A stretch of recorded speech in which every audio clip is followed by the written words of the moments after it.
communication digitale oblige, faisons un petit tour pour commencer des réseaux sociaux. Ne pensez pas que les utilisateurs de ces réseaux sont les mêmes, bien au contraire. Prenons aujourd'hui l'exemple de Facebook. 49% des visiteurs de Facebook se situent entre 25 et 49 ans et 35% ont plus de 50 ans. La moitié des utilisateurs français sont des femmes. Les très jeunes ne sont donc pas sur Facebook. 160 millions d'entreprises sont présentes sur Facebook, dont 80 millions de PME. La communauté représente 46 millions de visiteurs uniques par mois en France. Le terme de visiteur unique signifie qu'un seul internaute se rend sur votre page Facebook une ou plusieurs fois pendant une période donnée, même si ces interventions s'effectuent sur plusieurs jours. Avec ces informations, vous savez donc à qui vous vous adressez. Si cette cible vous concerne, faites cela pour tous les médias. Voici quelques astuces pour bien communiquer. Sur Facebook, vos objectifs seront de 3 ordres. Construire une communauté et la fidéliser, relayer du contenu comme vos articles de blog par exemple, mettre en avant vos produits ou services, vos actions promotionnelles et des informations générales sur la vie de l'entreprise. Bien communiquer sur Facebook commence par la création d'une page pour votre société, votre association, votre projet ou activité artistique. Attention, cette page Facebook n'est pas la même chose qu'un profil. La première étape consiste donc à créer son profil Facebook. Il est personnel et doit normalement être créé sous vos noms et prénoms. Ce profil vous permet de communiquer en votre nom, ce que vous n'êtes pas obligé de faire. Mais il vous permet aussi et surtout de créer cette fameuse page Facebook professionnelle, outil de communication gratuit, je le rappelle, pour les entreprises. Votre page Facebook est la vitrine numérique pour votre entreprise. Elle vous permet de communiquer au nom de l'entreprise plutôt qu'en votre nom. Votre page Facebook doit être esthétique. Elle doit inspirer confiance également et refléter le professionnalisme de votre entreprise.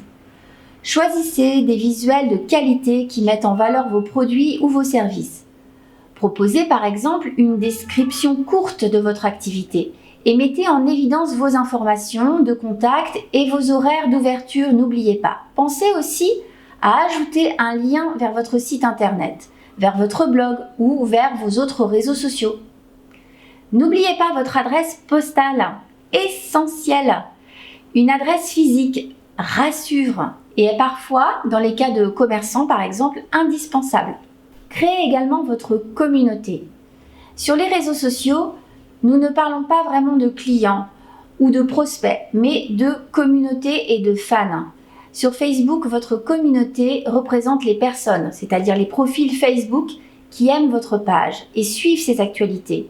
Abonnez-vous également à des pages en relation avec votre activité. La toile, comme son nom l'indique, est un tissage qui va dans les deux sens.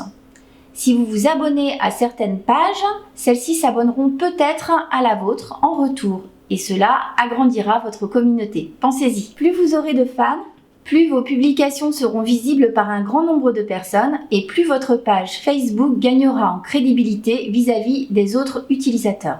Une autre chose toute bête.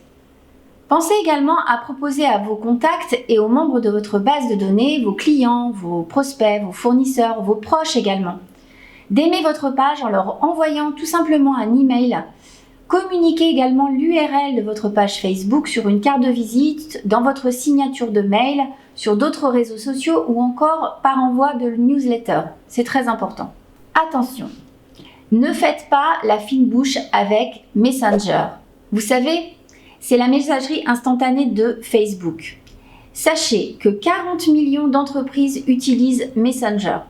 Alors oui, on répond aux messages s'il vous plaît sur Messenger. On ne renvoie pas les futurs clients sur un numéro de téléphone ou autre. Non, ça ce n'est pas possible. Vos futurs clients sont rois. Ils doivent pouvoir utiliser tous les canaux à leur disposition pour vous joindre. Vous n'aurez pas bonne presse s'ils ne peuvent pas vous joindre par Messenger. Mieux vaut dans ce cas ne pas faire de page Facebook tout simplement. Bien communiquer sur Facebook n'est pas un sprint, mais une course de fond. Cela vous demandera de la régularité et de la constance. En publiant régulièrement, vous vous assurez une présence dans l'esprit de vos fans, régularité. Et surtout, pitié, privilégiez les publications courtes. Un bon post doit être concis, marquant, captivant et agréable à lire. N'oubliez pas que la plupart des utilisateurs de Facebook survolent leur fil d'actualité.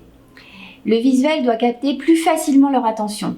Utilisez des visuels. Ils résonnent émotionnellement, ils sont plus mobilisateurs et génèrent davantage d'engagement et d'audience.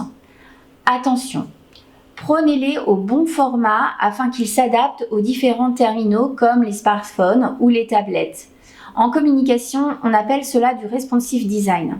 N'hésitez pas également à engager la conversation avec vos fans, montrer votre personnalité, proposer des contenus intéressants et variés, adaptez-vous à l'actualité, bref, faites preuve d'originalité et intéressez votre communauté. Toutes ces bonnes pratiques vous permettront d'améliorer votre communication sur Facebook sans avoir à faire de la publicité payante. Un autre réseau que vous connaissez sans doute est Instagram. Je vais vous en parler un petit peu. Instagram, c'est 32 millions de visiteurs actifs par mois en France. 71% ont moins de 35 ans, donc une population plus jeune que Facebook, qui rassemble 54% des femmes et 46% d'hommes. Il faut savoir que 90% des utilisateurs suivent des marques. Instagram est donc le réseau social pour développer une identité de marque forte. Sur Instagram, on fait beaucoup de marketing d'influence. Et pour cela, on a les fameux influenceurs. Vous savez, toutes ces personnes qui vont recommander votre entreprise. Vous l'aurez compris brièvement, sur Instagram, on soigne sa communication, son image et sa communauté. On optimise son profil, on définit sa ligne éditoriale et on s'y tient. On travaille son calendrier éditorial, on utilise les bons hashtags et correctement, on sollicite les influenceurs, on incite à l'action et on intègre la vidéo sans appréhension. Pour ces deux réseaux, un dernier conseil est primordial. En ces temps de Covid, et encore plus maintenant, pensez à bien mettre à jour vos coordonnées s'il vous plaît, vos horaires d'ouverture. Vous devez rester joignable, et je le redis encore, facilement. N'oubliez pas une chose, si vos clients mettent trop de temps à chercher à vous joindre ou à obtenir une information, vous les perdrez. Enfin, si ces deux réseaux vous semblent trop compliqués pour le moment à mettre en place, une chose simple à faire pour vous et gratuite, utilisez Google Ads Business. Une simple fiche d'identité de votre entreprise facile à remplir qui vous permet d'être référencé sur Google Maps et aussi sur le moteur de recherche Google. Et oui, comme je vous l'ai dit, le digital est une toile qui se tisse, alors pensez-y. J'espère que ces conseils vous auront été utiles. N'hésitez pas à liker et reposter la vidéo.